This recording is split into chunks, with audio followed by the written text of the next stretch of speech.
find in this letter that Don Pedro of Aragon comes this very night to Messina. This night?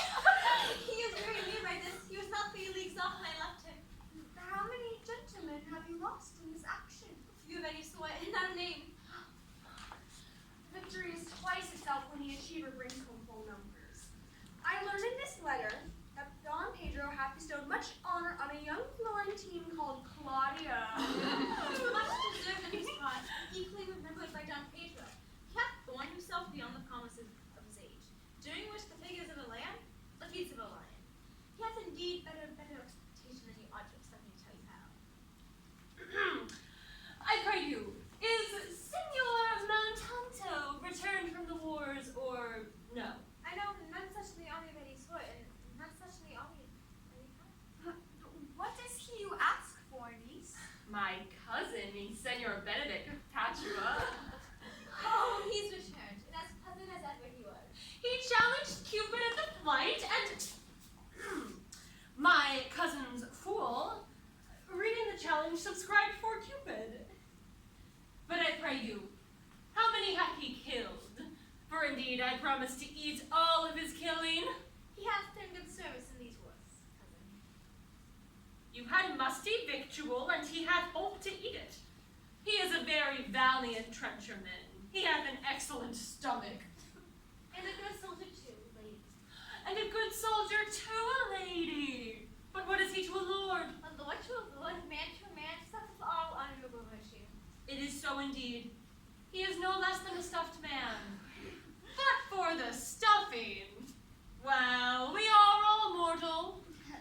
Do not, son, mistake my niece. There is a merry war betwixt Senor Benedict and her. They've never met, but there's a skirmish of a wit between them. Alas, he gets nothing by that. In our last conflict, 4 of his 5 wits went halting off. And now is the whole man governed with 1, so that if he have wit enough to keep himself warm, let him bear it for a difference between himself and his horse. For it is all the wealth that he hath left to be known a reasonable creature. But I pray you, who is his companion now? He hath every month a new sworn brother. Is it possible? Very easily possible. He wears his faith that is the fashion of his hat. It ever changes with the next block. I see, cousin. The gentleman is not with us. No, and he were, I would burn my study. But I pray you, who is his companion?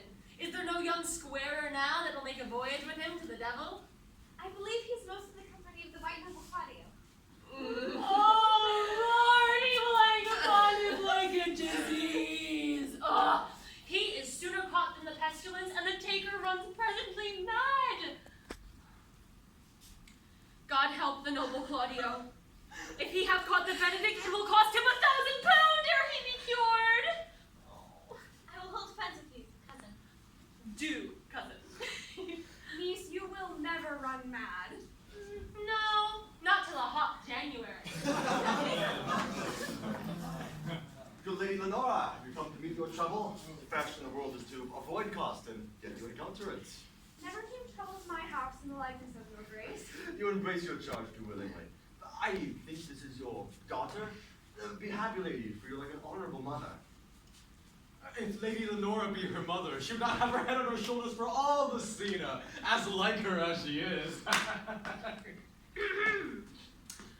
I wonder that you will still be talking, Senor Benedict. Nobody marks you. What, my dear Lady Disdain? Are you yet living? Is it possible Disdain should die when she hath such meat food to feed it as Senor Benedict?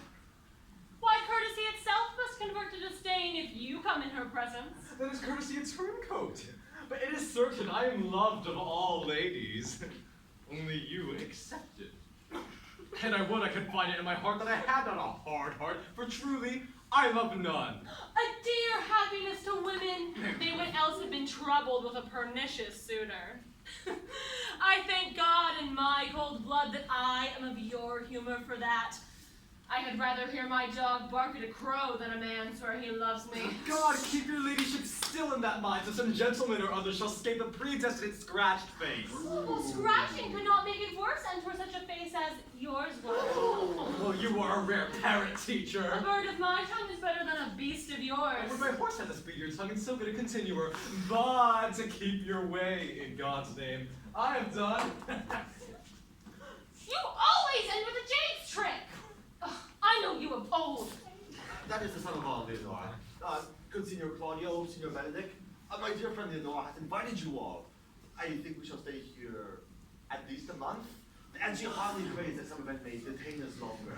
I swear she is no hypocrite, but rather prays from the heart. Be not forsworn, my lord. I bid you welcome. Being reconciled to the prince, your brother, I owe you all duty. Thank you. I am not of many words, but I thank you. Please sit your grace, Leonor. With your hand, we shall go together.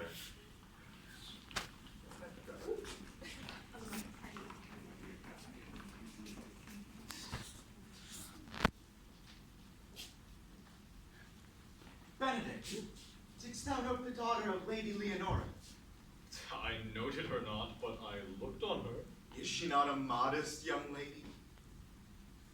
Do you question me as an honest man should do for my simple true judgment? Or would you rather have me speak after my custom as being a professed tyrant to their sex? I pray you speak in sober judgment. Why, if faith, methinks she's too tall for little praise. Only this commendation I can afford her, that being other than she is, she were handsome. Being no other but as she is, I do not like her. How thinkest thou, my sport, but I pray thee, tell me truly how thou likest her. Would you buy her that you inquire after her? Can the world buy such a jewel? Yea, and a case to put it into. In mine eyes, she's the sweetest lady that ever I looked on. I can see yet without spectacles, and I see no such matter. There's her cousin, and she were not possessed with a fury, exceeds her as much in beauty as the 1st of May, not the last of December. But I hope you have no intent to turn husband, have you? I would scarce trust myself, though I had sworn the contrary, if you would be my wife. Is it come to this? In faith, hath not the world one man, but he will wear his cap with suspicion? Shall I never see a bachelor of threescore again? Look, Don Pedro's returned to seek you. What secret compelled you to follow not to Leonora's? I would your grace would constrain me to tell. I charge thee on thy allegiance. You hear, Count Claudio. I can be as secret as a dumb man, I don't have you think so. But on my allegiance, mark you this. On my allegiance, he is in love. With who? Now that is your grace's part. Mark how long his answer is. With Hero, Leonora's tall daughter. Amen if you love her, for the lady is very well worthy. You speak this to fetch me in, my lord. By my troth I do speak my thoughts. And in faith, my lord, I spoke mine. And by my 2 faiths and troths, my lord, I spoke mine. I love her, I feel. That she is worthy, I know. But I never know how she should be worthy, nor know how she should be loved, is the opinion that fire cannot melt out of me. I will dine it at the stake. I shall see thee, ere I die, but pale with love. With anger, with sickness, or with hunger, my lord, not with love.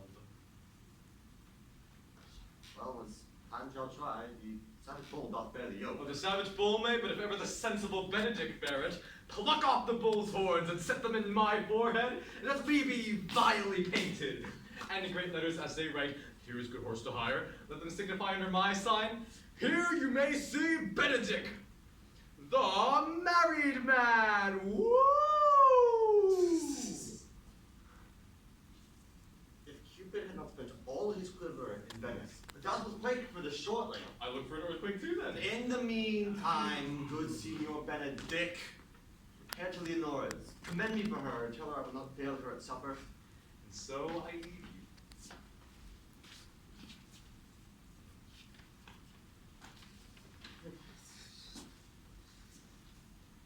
My liege, your highness now may do me good. Have Leonora any sons, my lord? No child but Hero. She's her only heir. Dost thou affect her, Claudio? Oh, my lord, when you went onward on this ended action, I looked upon her with a soldier's eye. that liked but had a rougher task in hand than to drive liking to the name of love.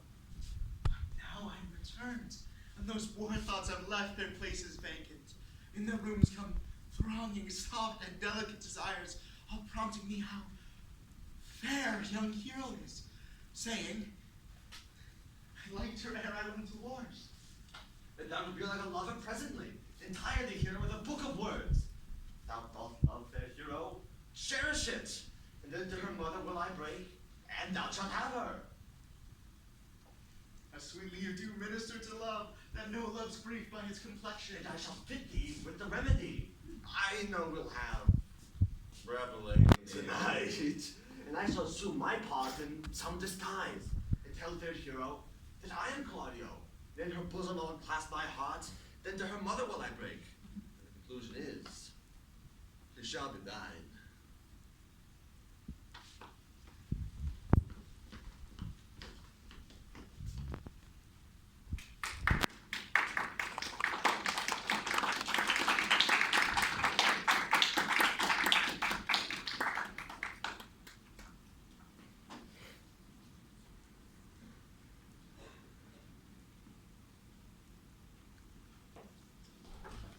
How now, sister? Where is my cousin, your son?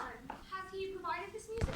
He's very busy and hounded, but sister, I can tell you strange news that you've not yet heard of. The prince and Count Claudio were thus overheard by a man of mine. The prince discovered to Count Claudio that he loved my niece, your daughter, and meant to acknowledge it this night in a dance. And if he found her accordant, meant to take the present time by the top and instantly break with yours. Hath the fellow any wit? Who told you this? A very sharp fellow. Thou send for him and question him yourself. No. We will forbear the dream to let it appear itself. But I will acquaint my daughter with Paul, that she may be the better prepared to give an answer if peradventure this be true. Go you and tell her of it. You know what you have to do. Oh, I cry you mercy, friend. Go you with me, and I will use your skill. Good sister, have a care this busy time.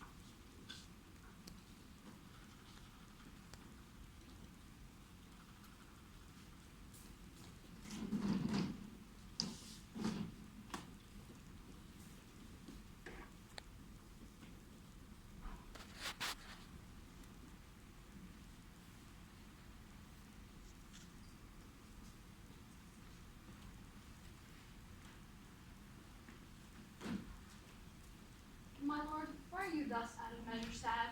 There's no measure of the occasion that breeds. Therefore the sadness is without limit. You should hear reason. And once I have heard it, what blessing brings it? If not a present remedy, at least a patient sufferance. I cannot hide what I am.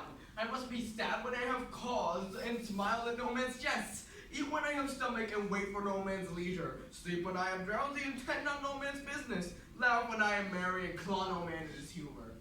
Yea, but you must not make the full show of this till you may do without controlment. You have of late stood out against your brother, and he hath tenure newly into his grace, but it is impossible that you take true root without the fair weather that you make yourself.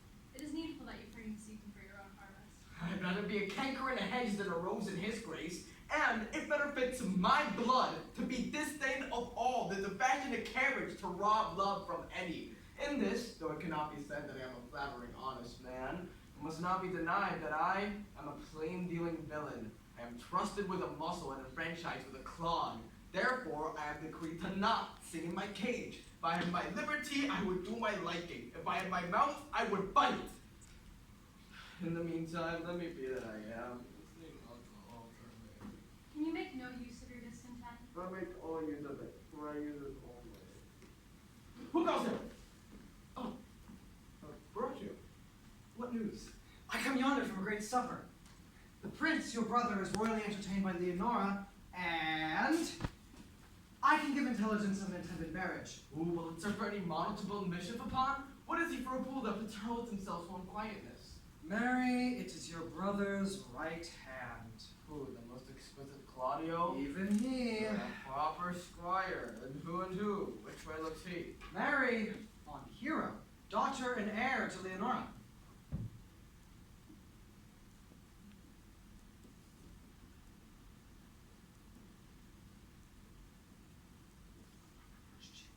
Proper Marshak. How came we to this? Being entertained for a perfumer, I was smoking a musty roux. Comes me, the prince and Claudio, hand in hand in sad conference. I whipped me up behind the heiress, and there heard it agreed upon that the prince would woo Hero for himself, and, having obtained her, give her to Count Claudio. Ooh, come, let us thither. This may prove food to my displeasure. That young startup has all the glory of my overthrow. If I cross him in any way, I bless myself every way. You two are both sure and will assist me? To the death, my lord. Come, let us to the great supper. The cheers the greater that I am subdued. Shall we go prove what's to be done? We wait upon your lordship.